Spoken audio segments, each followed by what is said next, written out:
नमस्कार. तैसे हृदय प्रसन्न होय तरी दुःख कैचे के आहे. तेथ आपैसी बुद्धी राहे परमात्मरूपी. 42वीं ओवी. ज्ञानेश्वरी नित्य पाठ की.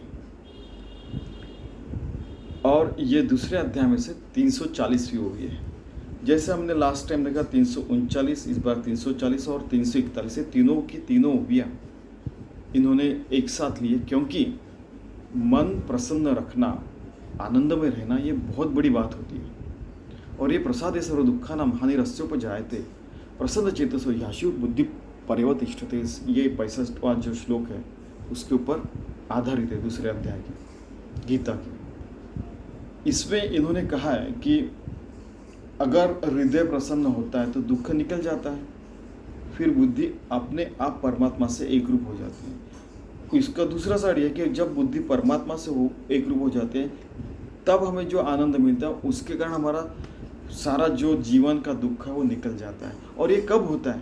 जब हमें पता चलता है कि हम नामस्मरण के बाद, अच्छा काम करने के बाद, सद्वृत्ति, सदाचार, सत्प्रवृत्ति, ठीक है, सत हृदय की धक धक, सत आंखों की ऐसी पलक झपक, सत बोलना, सत सुनना, सत विचार करना, सच सोचना. सत और सच एक ही है. जो सच है वही सत है, परमात्मा रूप है. ठीक है. तो सत आने के बाद सत चित आनंद रूप परमात्मा हमारे साथ आ सकते हैं, हम उसके साथ काम कर सकते हैं. 24/7 पूरी जिंदगी में उस आनंद में हम लोग रह सकते हैं. फिर हमने उदाहरण देखा था कि हमने ऐसे यहाँ पे चिमटी तो हमें दर्द होता है, तो एक पेशी को भी दर्द होता है, वो हमें फील होता है 37,000 करोड़ पेशी रहने के बाद भी.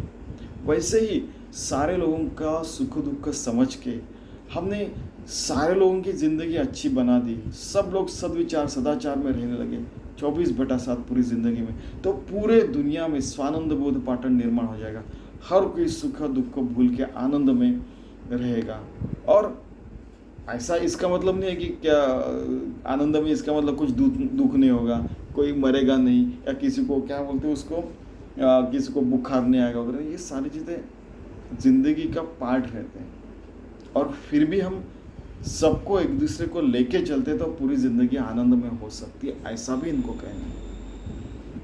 एक व्यक्ति को जो अप्लीकेबल है पूरे समाज को भी अप्लीकेबल है, पूरी दुनिया को भी अप्लीकेबल है. हम लोग ऐसा जीते हैं तो शाश्वत विकास लक्ष्य और उसके ऊपर भी जाके सारे मानव जात पूरी ऐसे दैवी योग से सारे के सारे रहने का प्रयास कर सकते हैं. ये हो सकता है, ऐसा ज्ञानेश्वर महाराज कहते हैं.